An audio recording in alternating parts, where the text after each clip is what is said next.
One greetings to all. यो भिडियोमा चाहिँ हामी classification function and deficiency symptoms of water soluble भिटामिन्सको बारेमा चाहिँ डिस्कसन गर्छौं। यो भिडियो बनाउनको लागि चाहिँ मैले मेरो रेस्पेक्टेड ट्युटर अर्जुन पण्डित सरको मेटेरियल्स चाहिँ युज गरेको छु। I would like to thank him for his support. Now let's begin our discussion. Water soluble vitamins, all the vitamins of B complex group and vitamin C ascorbic acid are water soluble substances of different chemical properties and physiological functions भनेको चाहिँ water soluble भिटामिन्समा चाहिँ हामीसँग चाहिँ vitamin be र vitamin C चाहिँ पर्छ। यसलाई memorise गर्ने भनेको चाहिँ डब्ल्युबीसी भनेर चाहिँ मेमोराइज गर्नु है त। वाटर डब्ल्यु भनेको चाहिँ वाटर सोलुबल भिटामिन्स भयो, भिटामिन बी र भिटामिन सी चाहिँ वाटर सोलुबल भिटामिन्स हो भनेर चाहिँ मेमोराइज गर्न सकिन्छ। भिटामिन सी लाई चाहिँ हामीले एस्कॉर्बिक एसिड पनि भन्छौं र यो भिटामिन बी र भिटामिन सी को चाहिँ डिफरेंट केमिकल प्रपर्टीज र फिजियोलॉजिकल फंक्शन्स चाहिँ हुन्छ। Many water soluble vitamins are synthesized by the natural symbiotic microorganisms, particularly bacteria, living in mutual relationship in different segments of gastrointestinal tract in different animal species भनेको चाहिँ धेरै जस्तो water soluble भिटामिन्सहरु चाहिँ natural symbiotic माइक्रोअर्गानिजम्सहरुले चाहिँ synthesise गर्छ, जुन चाहिँ कहाँ चाहिँ प्रेजेन्ट हुन्छ भन्दाखेरि चाहिँ डिफरेंट सेगमेन्ट्स अफ ग्यास्ट्रोइन्टेस्टाइनल ट्र्याक्टमा चाहिँ प्रेजेन्ट हुन्छ है। ग्यास्ट्रोइन्टेस्टाइनल ट्र्याक्ट युजुअल चाहिँ लार्ज इन्टेस्टाइनमा चाहिँ डिफरेंट ब्याक्टेरियाहरु चाहिँ प्रेजेन्ट हुन्छ र म्युचुअल रिलेसनशिपको कारणले चाहिँ वाटर सल्युबल भिटामिन्सहरुलाई चाहिँ सिन्थेसाइज गर्छ। These vitamins play important roles in different physiological functions, but except niacin and choline, none is synthesized in animal cells भनेको छ। यो भिटामिन्सहरुले चाहिँ डिफरेंट फिजियोलॉजिकल फंक्शन्सहरु चाहिँ प्ले गर्छ, तर नाइसिन र कोलिन चाहिँ एनिमल बडीमा चाहिँ but except niacin and choline, none is synthesized in animal cells है। नाइसिन र कोलिन चाहिँ एनिमल सेल्समा चाहिँ सिन्थेसाइज चाहिँ हुँदैन भनेको है त। बाँकी अरु भिटामिन्सहरु चाहिँ एनिमल सेल्समा चाहिँ सिन्थेसाइज हुन्छ। Ruminant animals raised on normal feeding receive their all vitamin B complex requirement and do not need dietary supplementation है। यदि हामीले रुमिनेन्ट एनिमल्सलाई चाहिँ नर्मल फिडिङ गरेको छौं भने त्यो नर्मल फिडिङबाट नै रुमिनेन्ट एनिमल्सले चाहिँ आफ्नो भिटामिन बी कम्प्लेक्सको रिक्वायरमेन्टलाई चाहिँ फुलफिल गर्न सक्छ र हामीले चाहिँ डायटरी सप्लिमेन्टेसन चाहिँ दिनु पर्दैन। तर यदि हामीले चाहिँ फिड दिँदाखेरि चाहिँ फिडमा चाहिँ कोबाल्टको डिफिसियन्सी भयो भने चाहिँ त्यो बेलामा चाहिँ भिटामिन बी12 को चाहिँ डिफिसियन्सी हुन्छ। किन भन्दाखेरि चाहिँ भिटामिन बी12 को लागि चाहिँ कोबाल्ट चाहिन्छ फर इट्स सिन्थेसिस है। भिटामिन बी12 को नाम भनेको चाहिँ साइनोकोबालामाइन पनि हो। Young calves and offsprings of other ruminant species should not be clubbed with developed members having functional rumen system भनेको चाहिँ यङ calvesहरुलाई चाहिँ हामीले चाहिँ म्याच्योर रुमिनेन्ट्सहरुसँग चाहिँ ओल्ड रुमिनेन्ट्सहरुसँग चाहिँ राख्नु हुँदैन। किन भन्दाखेरि youngs of the ruminants are almost similar to simple stomach animals and need dietary supplementation of water soluble vitamins until ruminal flora and fauna establish भनेको चाहिँ यङ रुमिनेन्ट्सहरुको चाहिँ स्टमक चाहिँ सिंगल अथवा सिम्पल स्टमक भएको एनिमलसँग सिमिलर हुन्छ। त्यही भएर चाहिँ उनीहरुलाई चाहिँ हामीले चाहिँ वाटर सल्युबल भिटामिन्सहरु चाहिँ डायटरी सप्लिमेन्टेसन थ्रु चाहिँ सप्लाई गर्नुपर्छ। किन भन्दाखेरि चाहिँ रुमिनल फ्लोरा र फाउना चाहिँ वेल एस्टाब्लिश भएको चाहिँ हुँदैन है। त्यसैगरी the synthesis of B complex vitamins occurs in the intestine, especially the large intestine of the non ruminant including human and birds, due to which the availability efficiency is much less भनेको चाहिँ vitamin be कम्प्लेक्सको synthesis चाहिँ इन्टेस्टाइनमा चाहिँ हुन्छ, large इन्टेस्टाइनमा चाहिँ हुन्छ in case of non रुमिनेन्ट्स। त्यसैगरी तर large इन्टेस्टाइनमा vitamin be कम्प्लेक्सको synthesis भए पनि एब्जर्प्सन चाहिँ कम हुन्छ। किन भन्दाखेरि चाहिँ लार्ज इन्टेस्टाइनबाट मेनली एब्जर्ब हुने भनेको चाहिँ वाटर हुन्छ र न्युट्रिएन्ट्सहरुको चाहिँ एब्जर्प्सन चाहिँ लेस हुन्छ है त। अब क्लासिफिकेसनको कुरा गर्दाखेरि चाहिँ हामीसँग चाहिँ ये चार छ। Vitamin B complex, vitamin B one भनेको थाइमिन हो, भिटामिन बी2 भनेको राइबोफ्लाविन, भिटामिन बी5 भनेको चाहिँ प्यान्टोथेनिक एसिड, भिटामिन बी6 भनेको चाहिँ पाइरोडक्सिन, भिटामिन पी भनेको चाहिँ नाइसिन र प्यान्टोथेनिक एसिड पर्छ, भिटामिन एसमा चाहिँ बायोटिन पर्छ, भिटामिन बी12 मा चाहिँ हामीसँग चाहिँ साइनोकोबालामाइन छ, भिटामिन सी भनेको चाहिँ एस्कॉर्बिक एसिड चाहिँ हो है त। अब चाहिँ हामी भिटामिन बी को चाहिँ क्लासिफिकेसन हेर्छौं। भिटामिन बी को क्लासिफिकेसनको कुरा गर्दाखेरि फर्स्टमा चाहिँ हामीसँग थाइमिन छ। थाइमिनलाई चाहिँ भिटामिन बी1 पनि भन्ने गरिन्छ। It acts as a catalyst in the carbohydrate metabolism, enabling pyruvate to be metabolized and carbohydrates to release their energy भनेको छ। भिटामिन बी1 को फंक्शनको कुरा गर्दाखेरि चाहिँ भिटामिन बी1 भनेको चाहिँ क्याटालिस्टको रूपमा चाहिँ काम गर्छ इन कार्बोहाइड्रेट मेटाबोलिजम। त्यसैगरी It plays an important role in synthesis of nerve regulating substances भनेको चाहिँ nerve regulating substancesहरुको चाहिँ सिन्थेसिस गर्नको लागि पनि भिटामिन बी1 ले चाहिँ इम्पोर्टेन्ट रोल चाहिँ प्ले गर्छ। डेफिसिएन्सी सिम्पटम्सको कुरा गर्दाखेरि चाहिँ यसले कन्स्टिपेसन गर्छ, सप्रेस्ड एपिटाइट कज गर्छ, त्यसैगरी मेन्टल डिप्रेसन हुन्छ, पेरिफेरल न्यूरोप्याथी एन्ड फ्याटिग हुन्छ। त्यसैगरी क्रोनिक थाइमिनको डेफिसिएन्सी भयो भने चाहिँ सेभरल न्युरोलोजिकल सिम्पटम्स जस्तै mental confusion, loss of eye coordination हुन्छ। त्यसै गरी थाइमिनको डिफिसियन्सी भयो भने चाहिँ बेरी चाहिँ हुन्छ। त्यसै गरी सोर्सेसको कुरा गर्दाखेरि चाहिँ brewer's yeast, egg, green leafy vegetables, त्यसै गरी होल अथवा इनरिच सिरियल्स, व्हिट, नट्स र लेग्युम्सहरू चाहिँ भिटामिन एमा चाहिँ भिटामिन बी1 थाइमिनमा चाहिँ रिच हुन्छ। तर हामीले चाहिँ मिलिङ गर्दाखेरि सिरियल्सहरूको मिलिङ गर्दाखेरि चाहिँ बाहिरको आउटर हल पोर्सन चाहिँ रिमुभ हुन्छ, जसले गर्दाखेरि चाहिँ जुन पोर्सन चाहिँ थाइमिनमा रिच थियो त्यो पोर्सन चाहिँ रिमुभ हुन्छ है। त्यसै गरी हामीसँग नेक्स्ट भनेको चाहिँ भिटामिन बी2 छ, riboflavin acts as a coenzyme है, कोइन्जाइमको रूपमा चाहिँ काम गर्छ।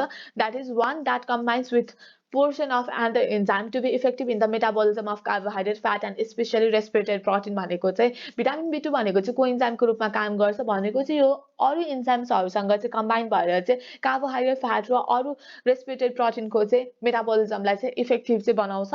It also serve in the maintenance of the mucus मेम्ब्रेनको चाहिँ मेन्टेनेन्समा पनि राइबोफ्लाभिनले चाहिँ हेल्प गर्छ। डिफिसियन्सीको कुरा गर्दाखेरि चाहिँ फाइटोफोबिया र एङ्गुलर स्टोमाटाइटिस चाहिँ डिफिसियन्सी अफ भिटामिन बी2 को कारणले चाहिँ हुन्छ। सोर्सेसको कुरा गर्दाखेरि चाहिँ एग, मिल्क, मिट र सिरियल्स चाहिँ पर्छ। नेक्स्ट भनेको चाहिँ हामीसँग नायसिन छ। नायसिनलाई चाहिँ हामीले चाहिँ भिटामिन बी3 पनि भन्छौँ अथवा निकोटिनिक एसिड पनि भन्ने गर्छौँ।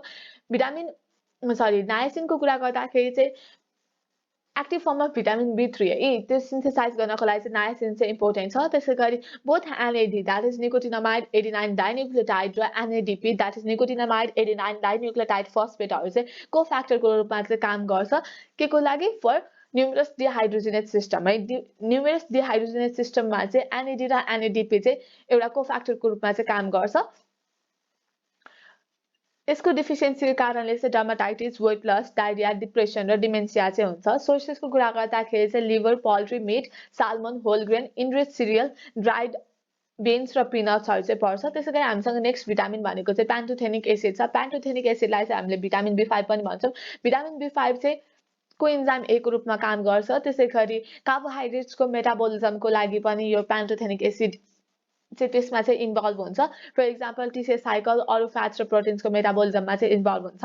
सोर्सेसको कुरा गर्दाखेरि चाहिँ होल ग्रेन सिरियल्स, मिट र लेग्युम्सहरू चाहिँ पर्छ। त्यसै गरी पाइरोडक्सिन अथवा पाइरोडक्सिन अमाइन पर्छ।